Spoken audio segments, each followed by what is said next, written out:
Bismillahirrahmanirrahim. Kita akan ulang kaji topik untuk IMU 451 Fiqh Muamalat daripada topik 1 hinggalah topik 14. Kamu boleh untuk bertanyakan soalan apa-apa yang tak faham ketika mana kita buat ulang kaji ini, insya-Allah. Topik pertama tentang pengenalan kepada syariah Islam. Dalam topik ini ada 3 subtopik. Kita lihat tentang definisi syariah, sambil kita lihat juga definisi fiqh, usul fiqh dan juga maqasid syariah. Yang kedua, kita akan lihat klasifikasi syariah, ibadah, muamalah, munakahah, jinayah. Tapi kita tumpukan perhatian kepada muamalah. Sebab muamalah ini salah satu jenis daripada syariah. Kemudian ciri-ciri dalam muamalah. Ciri-ciri dalam muamalah ini adalah tambahan kepada topik ini. Okey, syariah maksudnya adalah hukum, perundangan dan perintah Allah terhadap manusia. Bila kita sebut hukum, sebarang perintah Allah, sebarang larangan Allah, itu dipanggil syariah. Jadi syariah ni sifatnya adalah syumul, berlandas dan pelaksanaannya kena kepada individu, kena kepada masyarakat secara berjemaah, kena kepada keluarga, kena kepada kerajaan dan seumpamanya. Ada dikenakan secara umum dan ada dikenakan secara khusus individu. Berlandaskan sumber syariat. Dan sumber syariat Islam ni ada yang disepakati, Al-Quran, Sunnah, ijma' qiyas, dan tidak disepakati, i'tisad, istishab dan seumpamanya lah. Yang kedua, istilah fiqh. Fiqh maksudnya faham, fahaman yang mendalam. Dari segi istilah maksudnya ilmu berkaitan hukum hakam yang bersifat amali. Ilmu berkaitan hukum hakam ada 5 dan boleh juga sah batal ada 7. Haram, sunat, makruh dan seumpamanya. Yang bersifat amali, yang kita boleh yang kena amal, yang diistimbat, diambil daripada dalil-dalil. Itu dipanggil fiqh. Usul fiqh pula adalah kaedah-kaedah yang umum, kaedah-kaedah kuli yang kita gunakan untuk menisbahkan hukum hakam. Kullil amri lil wujub. Setiap arahan tu adalah menunjukkan hukumnya wajib. Sebagai contohnya. Jadi kaedah-kaedah ini dipelajari dalam usul fiqh. Jadi macam kita belajar hadis juga, hadis tu adalah hadis. Tapi usul hadis ataupun mustalah hadis adalah kaedah untuk memahami hadis. Jadi usul fiqh adalah kaedah untuk memahami fiqh, iaitu ilmu berkaitan hukum hakam. Kemudian di sana ada maqasid syariah, iaitu matlamat yang hendak dicapai. Ada 2 yang penting, iaitu menarik maslahah dan juga menolak mafsadah, keburukan. Jadi dia ada 5, ada 3, dururiyat, hajiyat, tasniyat. Dan dururiyat adalah keperluan asas. Dia nak menjaga agama, nyawa, akal, keturunan dan harta. Hajiyat ni benda yang keperluan biasa. Kalau tidak ada, tidak menjejaskan sangat. Tapi menimbulkan kesulitan. Tasniyat ni kalau tak ada, tidak ada masalah apa. Dia hanyalah kecantikan saja, kemewahan saja. Jadi klasifikasi syariah ni dia ada bagi pada 3. Yang besar, akidah, syariah dan akhlak. Jadi kita belajar syariah sini lah ya. Syariah ni. Daripada syariah ni ada 4. Jadi bidang yang kita hari ni adalah muamalat. Fiqh muamalat maksudnya kita memahami tentang muamalat lah. Yang pertama ibadah, munakahah, kemudian tentang muamalat. Muamalat ni adalah tata cara ataupun peraturan berkaitan hubungan manusia sesama manusia. Yang kita namakan sebagai interaksi sosial manusia. Untuk memenuhi keperluan kita lah ya. Dia juga merangkumi tentang perilaku transaksi perdagangan. Ini kita namakan juga transaksi komersial antara satu pihak atau lebih. Banyak konteks lah, jual beli, riba, semua lah salam, wasiat, hibah, wakaf. Sebab ini antara hubungan manusia sesama manusia. Ini disebutkan dalam muamalah. Jinayat, kemudian ciri Islam, Rabbaniyah, Syumuliyah, Waqiyah, Alamiah, Murunah. Okey, itu topik yang pertama. Dalam topik yang kedua, itu harta dalam muamalat, dan juga topik ketiga, tajuk yang sama, harta dalam muamalat, kita mempelajari tentang beberapa perkara, antaranya pasal harta, harta hak dan manfaat, jenis-jenis harta, status harta. Jadi dekat jenis-jenis harta ni banyaklah perbincangannya. Kita tengok nanti. Jadi harta ni ataupun amwal ataupun mal dalam Islam adalah suatu benda yang berharga. Jumhur sebab apa? Harta bagi setiap barang yang mempunyai nilai. Ada nilai. Kalau rosak, perlu ganti rugi. Ini juga kata-kata Imam Syafi'i. Imam Syafi'i kata apa? Suatu yang berharga perlu diganti ataupun kena bayar ganti jika rosak. Kamu Dewan ada sebut barang-barang berharga. Jadi maksudnya ada definisi juga suatu barangan yang boleh dikuasai, dimiliki, boleh dimanfaatkan. Justru ini semua definisi ini dia melambangkan dipanggil ciri-ciri harta. Boleh dimiliki, boleh dikuasai, dimiliki, dikumpulkan, disimpan, dimanfaatkan. Jadi ada dua term yang penting lah dikuasai, dimiliki. Satu, yang kedua adalah memberi manfaat. Kalau benda yang tidak memberi manfaat itu bukan dipanggil harta. Dan kalau rosak kena ganti. Dan juga harus digunakan ciri harta. Kemudian harta dia ada berkaitan dengan hak. Sebab bila kita sebut harta ni dia mesti ada hak ataupun pemilikan. Dan dia mesti ada manfaat. Jadi jenis harta ni ada macam-macam. Satu, kita bagi kepada mangkul dengan ghairu mangkul. Yang kedua, mutakawim, ghairu mutakawim. Yang ketiga, misli dengan khimi. Yang keempat, istikmali dengan istiklaki. Mangkul macam mana? Mangkul ni harta yang tidak kekal. Boleh diubah. Maksudnya boleh diubah lah. Kalau harta ta'lim lah, harta yang tidak boleh diubah. Maksudnya dia melekat di tempat asal. Macam rumah. Kalau dalam mazhab Maliki, dia kata harta tidak alih ni, dia akan berubah bentuk dan strukturnya apabila diubah. Ini dari segi mazhab Maliki. Kalau ubah saja, dia akan berubah bentuk atau strukturnya, itu dipanggil harta tak alih. Okey. Harta mutakawim, ghairu mutakawim, bernilai ataupun tak bernilai. Dinilai sini dari segi syarak lah. Termasuk juga tak bernilai adalah harta yang dipanggil tidak dapat dimiliki. Burung di udara, ikan di laut. Kesannya dia balik kepada ni lah. Hukum harus kontrak muamalah ataupun tidak. Sah ataupun tidak. Mutakawim saja yang sah, ghairu mutakawim tidak sah. Misli khimi ni ada bandingan ataupun tak ada bandingan. Contohnya barangan yang kecil yang biasanya bersifat hajiat dan tahsiniat. Maksudnya keperluan manusia biasa saja, telur, kain. Kalau hilang, kita boleh pergi ganti. Beli balik telur, ganti. Beli kain koyak, beli kain, ganti. Kalau khimi ni, dia tidak ada bandingan. Biasanya berbentuk daruriyat. Contohnya apa dia? Kalau rumah maksudnya tidak ada bandingan. Maksudnya tak boleh ganti. Ni kena bayar apa?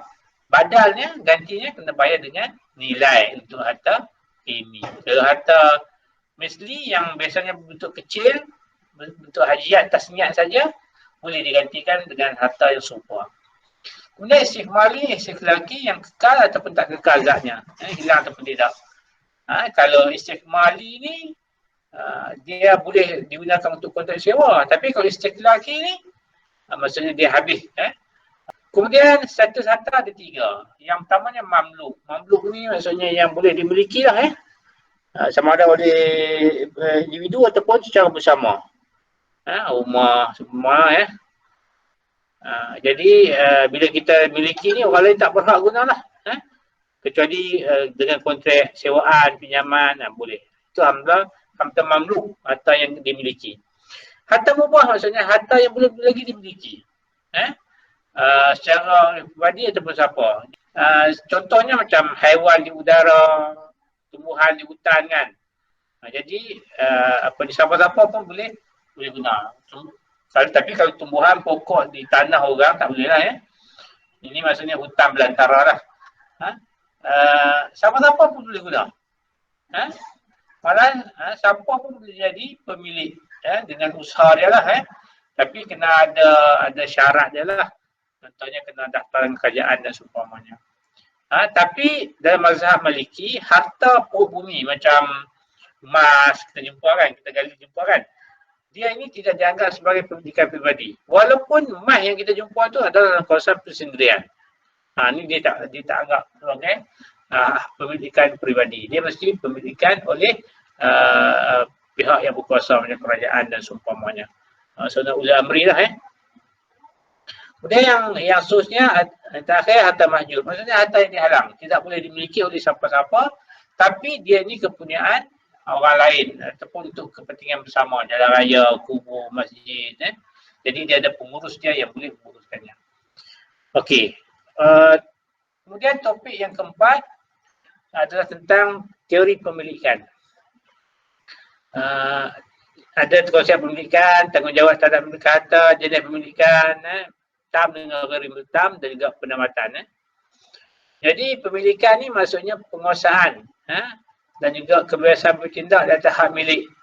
Satu, yang kedua dia boleh menghalau orang lain untuk memilikinya kecuali dengan hukum syarak lah, jual beli, sewa, manfaat semua Jadi orang lain ni tidak dihalang daripada mentadbir atau mengambil manfaat kecuali jika diizinkan. Contohnya orang bagi ataupun berian wasiat, hibah, wakalah dan seumpamanya.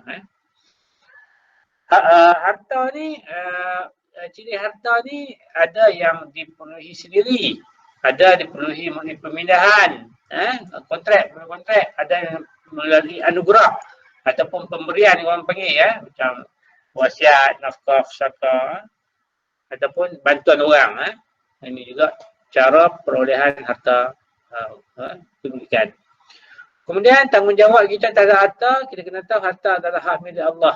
Kita maksudnya hak milik Allah yang mutlak. Jadi pemilik sebenar adalah Allah. Kita hanyalah khalifah yang mengguna, yang menguruskan harta dia sebagai pemegang amanah. Justru kita bertanggungjawab membelanjakannya di tempat yang diminta oleh Tuan harta, iaitu Allah Subhanahu Wa Taala. Tak boleh kacau orang lain, tak boleh rosakkan hak milik orang lain. Itu konsep tanggungjawab terhadap harta. Jenis pemilikan pula ada dua. Satu pemilikan sempurna, milik kitab. Yang kedua ada ghairi milik kitab, pemilikan tidak sempurna. Sempurna ni maksudnya hak milik sepenuhnya. Sama ada barang, ain barang, fizikal barang ataupun manfaat. Jadi kekal di tangan pemilik lah, sehingga dia beri kepada orang lain pindah milik ataupun dia meninggal dunia. Jadi kaedah banyaklah hutan ni. Kita beli pusaka, wasiat, hadiah dan seumpamanya. Hatta hadiah ataupun sedekah juga dianggap sebagai milik kita. Jadi kita boleh gunakan untuk tujuan peribadi kita dan juga kita bebas untuk jual semula, sewa, wakaf, wasiat ataupun bagi kepada orang lain. Tapi kalau orang hitam tidak. Orang hitam ni tidak memberi hak sepenuhnya. Bahawa kita terikat dengan waktu, terikat dengan tempoh. Contohnya apa? Contohnya sewa ataupun pinjam, kan? Dia pemilikan sementara saja. Sama ada pemilikan tidak sempurna secara ain, maksudnya kita memiliki harta itu saja tanpa manfaat ataupun memiliki manfaat, iaitu kita ambil manfaat itu saja. Contohnya kita sewa. Sewa ni maknanya kita ambil manfaatnya saja. Okey, jadi ini bila habis tempohnya kita kena serahkan semula kepada tuannya. Okey, bagaimanakah penempatan perusahaan milik berlaku melalui jual beli, pusaka, wasiat, hibah ini milik kita. Macam yang kita sebut tadi lah. Pusaka, wasiat, hibah dan seumpamanya. Kalau milik kita, tamat tempoh lah tamat tempoh sewaan, pinjaman ataupun ibahah. Maksudnya guna untuk kebaikan. Jadi ain barang tu kalau rosak dia juga kalau barang itu tidak boleh diambil lagi manfaat. Itu maksudnya hak milik juga akan terputus. Sebab apa? Sebab manfaat tak ada. Contohnya rumah sewa. Rumah sewa tu hilang, runtuh ke apa hilang semua. Kereta hilang sebagai contohnya. Jadi dia akan menamatkan hak milik tapi ada di sana ada pandangan yang berbeza tentang sewaan lah. Jumhur ulama juga mazhab Hanafi. Bila juga perasaan kalau ada kerajaan ataupun pihak autoriti minta lelong, kita boleh lupus. Ataupun digunakan untuk kepentingan awam. Okey, yang kelimanya, topik 5 kita bicara tentang teori akad. Ini banyak akad Tapi kebanyakannya kita dah akan lihat pada topik ke-7 dan topik ke-8 ya. Okey, akad ni adalah ikatan perjanjian ijab dan qabul antara dua pihak yang boleh memberikan kesan hukum syarak. Ini penting ya, ayat ini penting ni.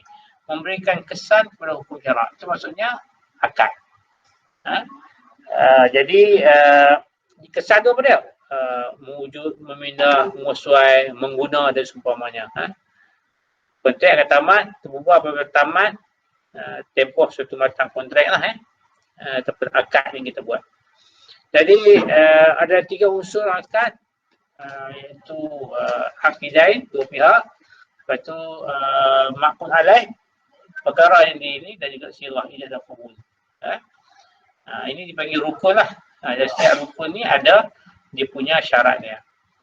Okey, ini syarat bagi setiap kontrak itu. Kontrak ini dia ada syarat lah, antaranya banyak diketahui, wujud, dibenarkan syarat, boleh diserahkan. Ini antara syarat barang yang dikontrakkan. Sama ada bersifat harta ataupun bukan harta dan juga bersifat manfaat. Ini juga dipanggil subjek ataupun maqul alaih.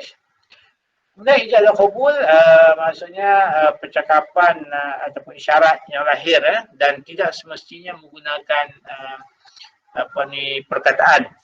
Tak semestinya menggunakan perkataan, tapi kalau menunjukkan ijab dan qabul itu juga dianggap sebagai sah, dipanggil sirah juga. Kemudian rukun dan syarat kontrak seperti mana tadi lah, ijab dan qabul yang Ustaz sebut tadi, mu'attah ni, perbuatan tukar menukar ni sah dari sisi syarat. Contohnya jual beli online. Kemudian ijab dan qabul juga syaratnya kena jelas lah dan diketahui oleh kedua pihak. Kemudian barang dia, harga dia, tempoh dia, semua dia ketahui. Dan berlaku dalam dipanggil dalam majlis akad. Walaupun pihak tidak berada di tempat yang sama. Contoh online kan, online berada di tempat pelayanan kan, juga dianggap berada di dalam transaksi, suasana transaksi untuk beli itu dianggap majlis akad juga. Okey, ini yang kelima. Okey, untuk topik 6, status pelaku kontrak. Kita ada beberapa je lah tentang ahliyah, keahlian dalam melakukan kontrak. Kelayakan, jenis, peringkat dan juga halangan. Pihak yang berkontrak itu, iaitu pihak yang melakukan ijab dan qabul itu, dia mesti mempunyai sifat ahliyah, kelayakan. Supaya kontraknya itu dianggap sah. Transaksi itu sah dari segi tasarrufnya. Cuma ada perbezaan dari segi mumayyiz ataupun tidak Okey, jenis kelayakan ada 4. Satu dipanggil ahliyah wujub ni, ahliyah wujub naqisah. Ini melibatkan janin. Dia hanya ada hak nasab, pusaka, wasiat, wakaf saja. Ahliyah wujub kamilah. Ini yang kedua. Ini kepada kanak-kanak daripada dia lahir. Dia lahir sampai sebelum dia mumayyiz. Dia tidak mempunyai kelayakan yang wajib lah. Contohnya ibadah dan seumpamanya. Kemudian ahli adab pula, adab naqisah ni daripada dia mumayyiz sehingga dia balik. Jadi kalau dia solat, puasa dan seumpamanya sah. Walaupun kalau dia tak buat tidak berdosa. Sebab dia mumayyiz. Ini dipanggil ahliyah adab naqisah. Ahliyah adab kamilah pula bila dia akil balik. Ini macam orang dewasa lah. Kesannya wajib terhadap semua solat dan berdosa kalau tinggal. Jadi peringkat kelayakan based on tadi, dia ada peringkat, ada dalam 5 peringkat lah janin, sampai kanak-kanak mumayyiz, daripada kanak-kanak mumayyiz sampai mumayyiz, kemudian daripada mumayyiz sampai balik sampai umur rusydi. Jadi umur balik ke atas ni adalah wajib semualah. Kalau mumayyiz ni dia ada tanggungjawab untuk laksana, tapi tidak difardukan lagi, maksudnya tak berdosa. Tapi kalau dia buat, sah, dapat pahala.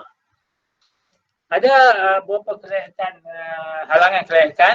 yang ditetapkan, dia ada dua. Satu bersifat semula jadi, maksudnya ditetapkan oleh Allah SWT. Yang kedua, diwujudkan sendiri. Kalau semula jadi ni macam mana? Gila. Kalau gila ni, amalannya yang tidak diambil kira. Kontraknya tidak sah. Kalau dah buat, batal. Tidak boleh diteruskan. Malahan tidak memberi kesan hukum. Gila. Hilang akal lah. Nyanyuk, sama juga. Tidak sempurna dan tidak kesan hukum. Tidur, apa ni juga sama. Tidak diambil kira, tidak boleh diteruskan dan tidak memberi kesan hukum. Begitu juga sakit yang maradul maut. Maksudnya sakit nazak. Sakit nazak ni dari segi hukum ni ada perbincangan, tapi dia ni juga dianggap sebagai semula jadi. Jadi kalau berlaku ni dia ada perbezaan sikit pandangan dari aspek contohnya wasiat. Orang yang maradul maut ni kalau dia buat wasiat sah ataupun tidak. Itu ada perbincangan. Tapi secara umumnya dia tidak memberi kesan hukum yang banyak. Di sana ada khilaf. Halangan sendiri mabuk, bodoh, berhutang, muflis. Ini semuanya adalah halangan-halangan kelayakan. Maksudnya kelayakan ni ada isu.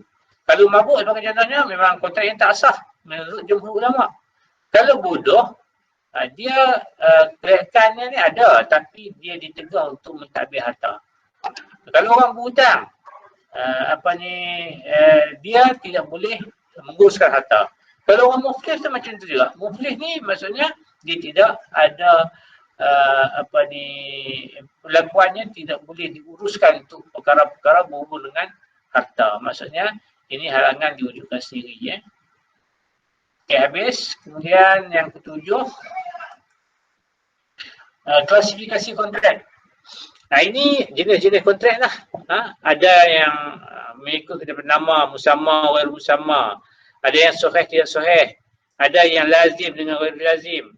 Ada ikut matlamat tujuannya. Ada untuk tujuan pemilikan, tamlikan, untuk tujuan hifzu, penjagaan, untuk tujuan perkongsian, partnership, musyarakah.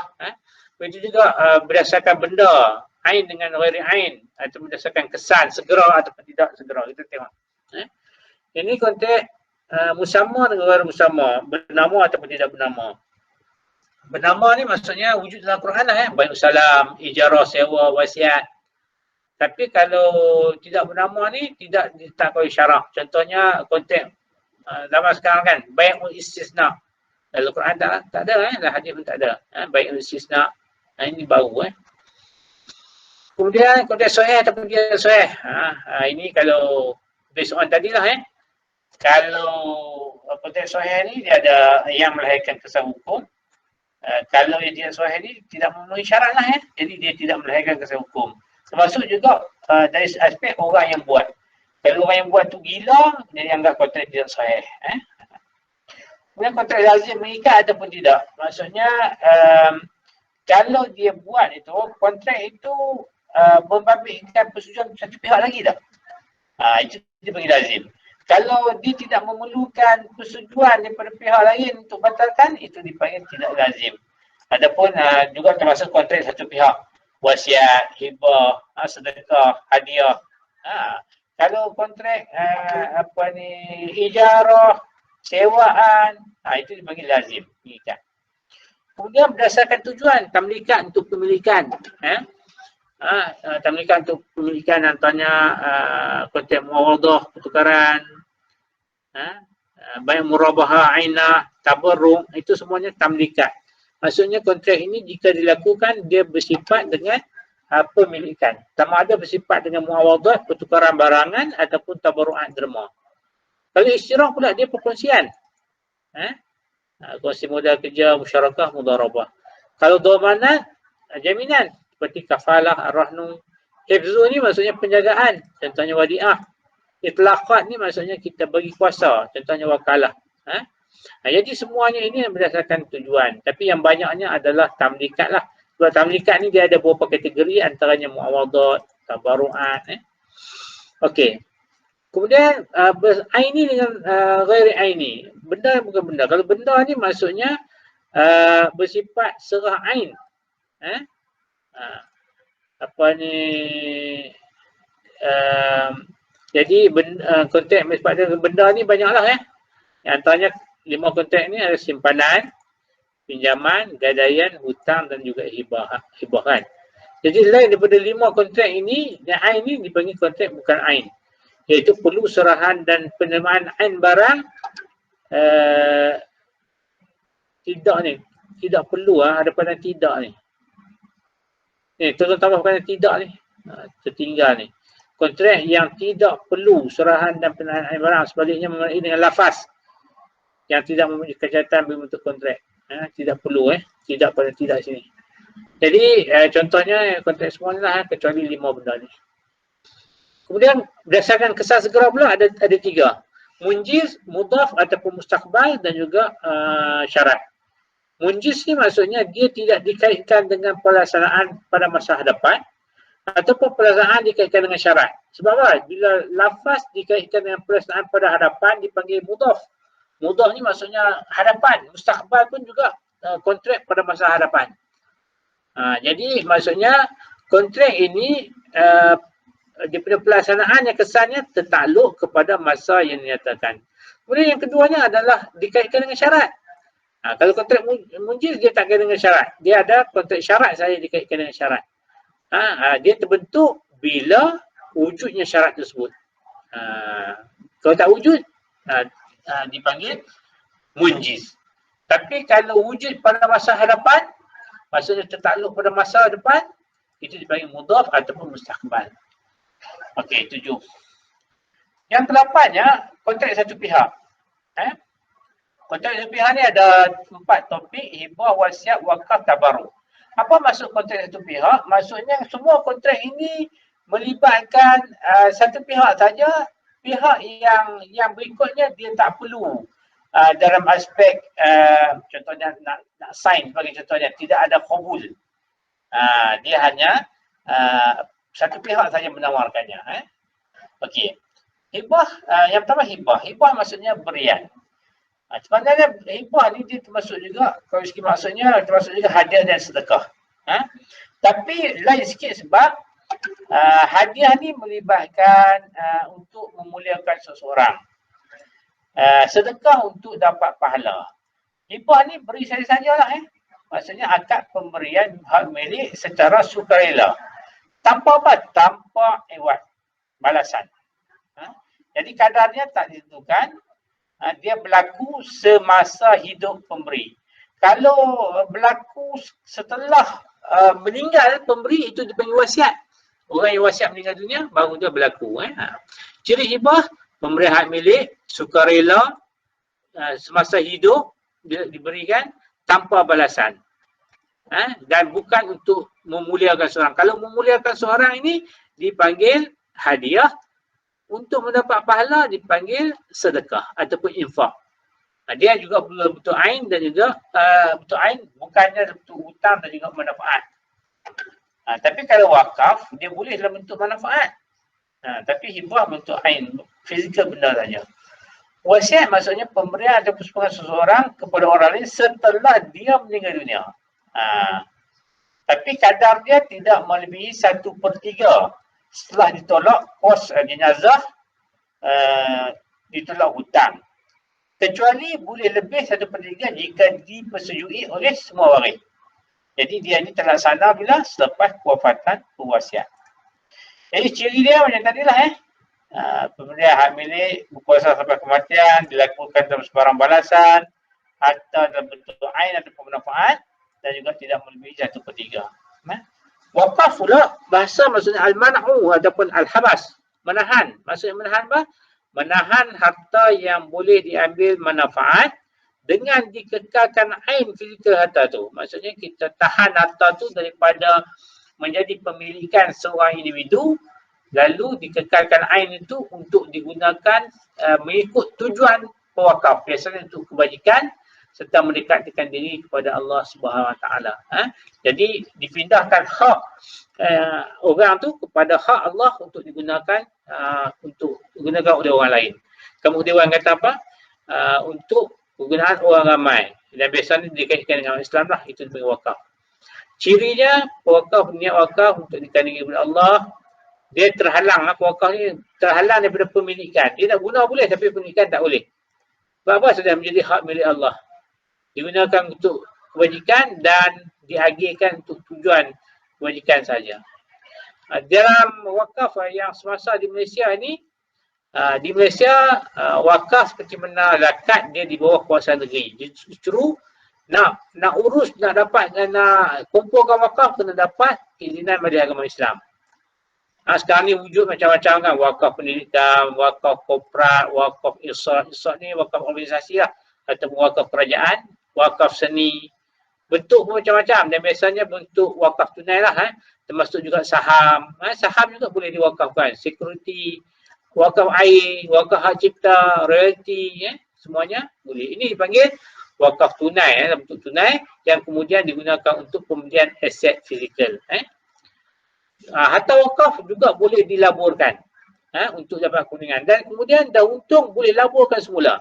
Tapi dia tidak boleh hilang lah, dia punya maksudnya dia tidak boleh tidak digunakan untuk manfaat wakaf. Maksudnya duit yang dilaburkan ini mestilah digunakan untuk pembelian aset fizikal yang akhirnya menjadi fizikal ain wakaf itu sendiri. Tabarruk pula adalah sedekah, pemberian secara sukarela tanpa balasan yang imbalan. Tabarruk ni sama ada berbentuk ain barang ataupun wakaf manfaat boleh juga. Ini orang panggil wakaf manfaat ni. Kita katakan air kan, air telaga diwakafkan penggunaan untuk orang air dia. Itu manfaat lah. Kadar tabarruk ini tidak ditetapkan, pulang kepada orang yang bagi. Tabarruk ni macam hibah. Hibah, sedekah, hadiah, wasiat, wakaf adalah contoh-contoh tabarruk. Maksudnya tabarruk ni dia umum lah. Aplikasi akad tabarruk dalam kontemporari contohnya produk takaful, guna tabarruk. Khairat kematian juga guna tabarruk. Okey, itu yang ke-8. Seterusnya yang ke-9, suratul uqud ataupun kemenjadian kontrak. Kontrak ini dia ada yang menjadi walaupun kita main-main, ada yang tidak jadi jika tak cukup syarat. Contohnya kontrak cerai sebagai contohnya. Walaupun kita main-main tapi cerai juga berlaku. Pada masa yang bersama, orang yang tidur, naim, orang yang seri, yang kecil, orang yang majnun, gila. Ada hadis sebut apa? Mereka ini rufi'al qalamu, diangkat catatan amal dia. Maksudnya tidak memberi kesan terhadap hukum. Ini walaupun buat begini tidak ni. Tapi kalau buat main-main, walaupun main-main cerai contohnya, akan jatuh talak. Jadi secontoh tanya mabuk.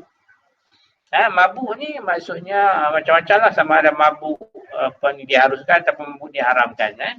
Tapi ada pandangan mazhab di sini, iaitu mabuk yang diharuskan ini dia tidak diambil kontraknya, tidak ambil kira. Tapi mabuk yang diharamkan, tadi mabuk diharuskan, contohnya kena abuse ataupun dipaksa. Tapi mabuk yang diharamkan, minum arak ini,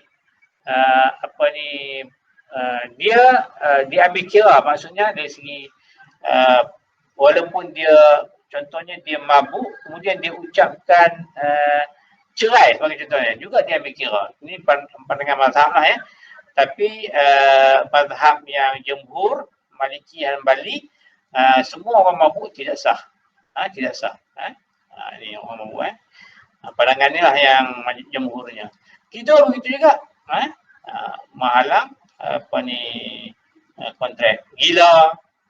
Gila macam hadis yang disebutkan ni dianggap batal dan tidak diambil kira. Okey, kemudian orang yang tak memahami lafaz pun macam tu juga. Dia tak faham lafaz. Tak sah. Sebab niat tak ada. Kalau dia mengajar berlakon, tidak diambil kira. Tapi kalau melibatkan benda-benda yang diharamkan macam cerai dan seumpamanya, itu berlaku. Ada hazal, bermain-main macam tu juga. Tak boleh dia menurut jumhur, di pandangan jumhur, bermain-main ni kontrak tukaran harta tidak melahirkan kesan. Tapi konteks lain, cerai, rujuk, sumpah, dia ada memberi kesan. Maksudnya hukumnya sah lah kalau buat. Kemudian al-khata' tersalah. Macam tu juga. Tidak memberi kesan. Dipaksa macam tu juga. Tidak memberi kesan. Inilah. Apa ni. Ini pun satu dalil juga. Maksudnya orang yang tersalah, khata', nisyan, lupa, ikrah, dipaksa. Tidak yang bikin. Okey, ini surat rumput. Kemudian topik 10, isu semasa tentang jual beli. Kita fokus yang ni kepada isu semasa.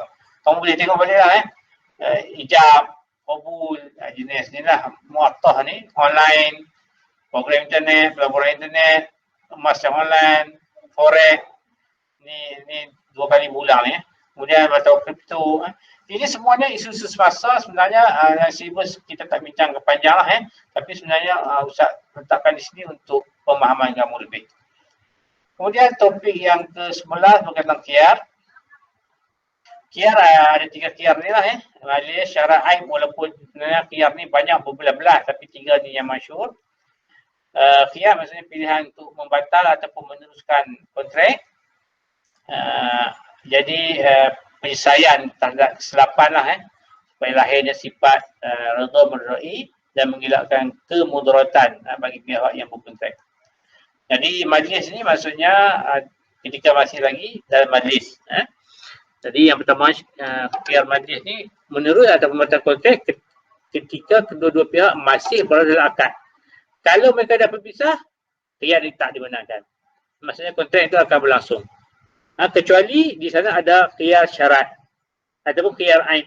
Maksudnya kontrak ini boleh ditukar lagi. Tapi kalau tidak, khiyar syarat tak ada, khiyar aib tak ada, dia bergantung pada khiyar majlis saja. Majlis ni maksudnya uruf kebiasaan masyarakat lah. Biasanya kalau dalam kedai, di luar kedai tu dianggap bukan majlis lah ataupun dalam meja keluar tinggal, itu dianggap keluar daripada majlis. Yang kedua khiyar syarat. Iaitu menetapkan sama ada salah seorang ataupun keduanya menetapkan syarat. Syarat ni biasanya tidak melebihi 3 hari tapi pandangan jumhur membenarkannya. Andai kata khiyar ini ditetapkan beberapa hari. Tapi mazhab Syafi'i sebut 3 hari. Sebelum berpisah syarat khiyar ini ditetapkan sebelum berpisah. Masalah majlis tu dah tebur dah. Okey, kamu keluar ni, kamu boleh bawa dalam 3 hari, kamu boleh bawa semula barang kamu. Bawa resit sekali, sebagai contohnya. Tapi bila tempohnya habis, maka dia akan terbatal. Maksudnya kontrak jual beli akan diteruskan lah. Khiyar aib, bila ada kecacatan. Kecacatan tu ada syaratnya lah. Kecacatan tu memang asal daripada masa beli lagi, yang boleh menjelaskan nilai. Aib ini maksudnya dalam syarat pun tak sebut dianggap juga khiyar itu khiyar aib. Walaupun tidak disebutkan dalam syarat, andai kata aib itu dia memenuhi syarat-syarat ini. Menjelaskan nilai, pembeli pula tak tahu, biasanya tidak berlaku kecacatan lah. Ini boleh dianggap sebagai khiyar aib. Kemudian yang ke-12 tentang riba. Larangan dalam muamalah ada 3, riba, gharar dan juga judi. Okey, yang pertamanya riba, larangan riba. Riba ni tambahan lah sama ada bersifat tambahan terhadap barangan riba ataupun tambahan terhadap hutang. Barangan riba ni dia riba buyuk, tambahan terhadap hutang ni riba duyun.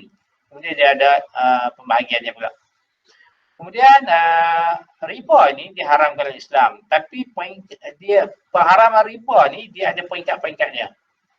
Tahap pertama Allah sebut apa? Fala yarbu indallah. Siapa yang ambil riba ni, tambahan ni daripada harta manusia, maka dia tidak memberi tambahan di sisi Allah. Maksudnya di sisi Allah ni dia tidak ada kebaikan. Ini tahap pertama. Riba ni tak bagus. Kan? Tahap kedua, ini surah Rum surah An-Nisa. Yang ni disebut apa? Waqad nuhu anhu, maka Allah SWT melarang benda itu, dan ini sebagai dianggap sangkaan akan muncul larangan riba. Jadi Boleh jelas lagi ni, tapi sudah ada bahawa riba itu sebenarnya diberikan azab. Apa ni seolah-olah macam orang kafir juga. Maksudnya seolah-olah riba ni dilarang, tahap kedua. Kemudian dalam tahap ketiga, iaitu dalam surah Al-Imran, ini larangan betul penggunaan riba. Dan amaran keras betul terhadap orang yang ambil riba ad'afan mudha'afah, riba yang berlipat kali ganda. Ini permulaan la ta'kulu amwal, la ta'kulu riba. Jangan kamu makan riba. Riba yang bentuk jahiliyah, iaitu ad'afan mudha'afah yang berlipat kali ganda. Dan akhirnya sampai peringkat terakhir, peringkat keempat, pengharaman riba secara total. Yang berbeza dengan jual beli. Sebab apa? Innamal bay'u mislur riba. Wa halallahu bai'a wa harrama riba. Haramkan riba. Ini halal secara total lah. Sama ada sedikit ataupun banyak. Yang ini, yang ketiga ni lebih kepada yang banyak. Berlipat kali ganda, tapi ini sedikit pun tak boleh. Orang yang ambil riba ni la yaqumu, tidak bangun, melainkan bangunnya orang yang dihasut oleh rasukan syaitan. Okey. Pelanggaran riba ada 6 seperti mana kita ketahui. Hadisnya hadis popular. Jadi kita ada syarat dia taqabud dan juga tamasul. Tamasul ni maksudnya sama berat. Taqabud ni maksudnya on the spot. Jadi riba ada dua lah, duyun dan buyuk. Riba duyun ada al-qarat dengan jahiliyah. Qarat ni based on kepada pertambahan daripada jumlah pokok. Ini maksudnya pertambahan. Jahiliyah ni maksudnya tempoh yang dipanjangkan daripada hutang. Kemudian riba buyuk ada al-fadl al-nasab. Al-fadl ni maksudnya dia punya bertambah juga berat dia, berat item ribawi. Kalau an-nasab dipanjangkan tempoh bagi pertukaran barang ataupun item ribawi ini, dipanggil riba an-nasab. Okey. Kemudian riba dia lain dengan keuntungan. Riba ni di konvensional, keuntungan ni adalah di Islam. Profit ataupun keuntungan.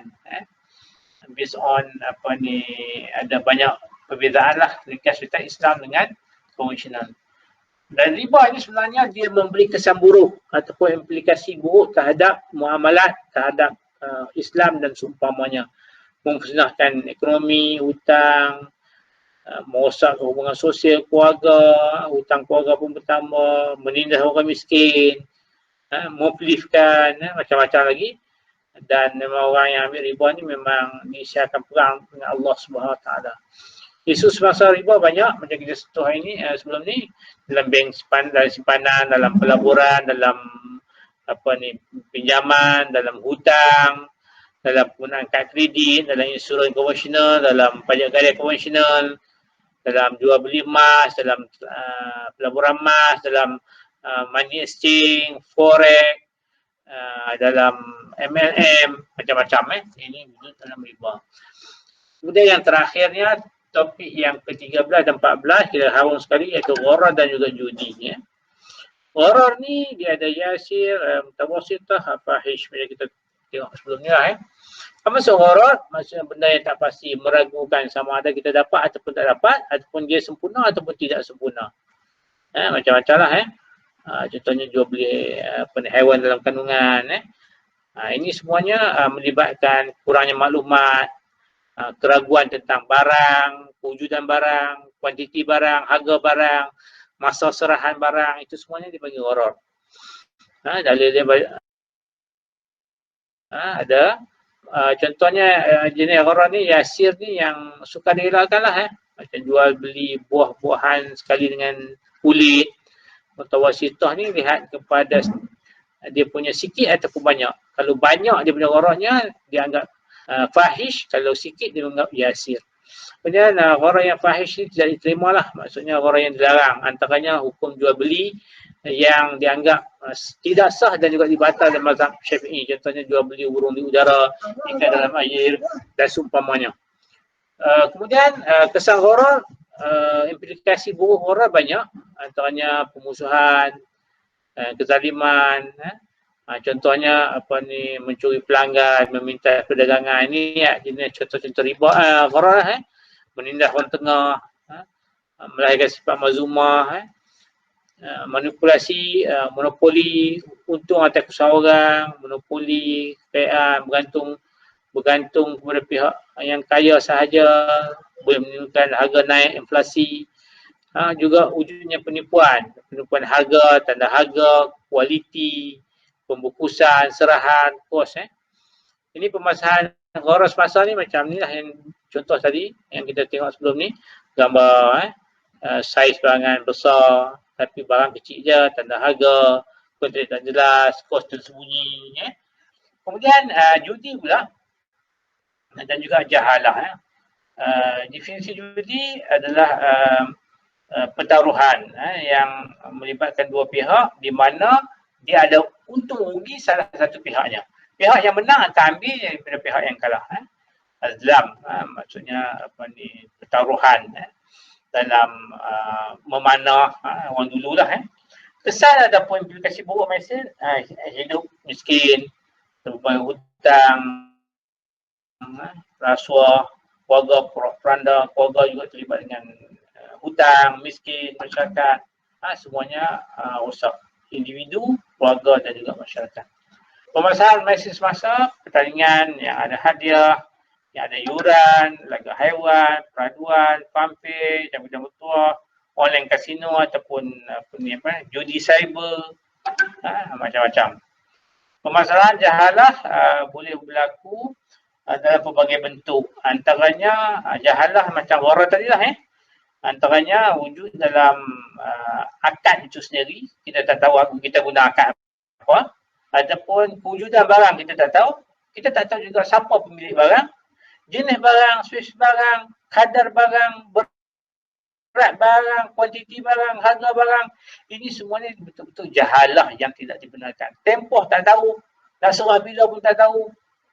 Ini semuanya betul-betul jahalah yang dilarang. Jadi saya rasa setakat itulah ulasan atau kita ulang kaji secara sikit-sikit lah daripada topik 1 sampailah topik yang ke-14. Wallahualam. Assalamualaikum warahmatullahi wabarakatuh.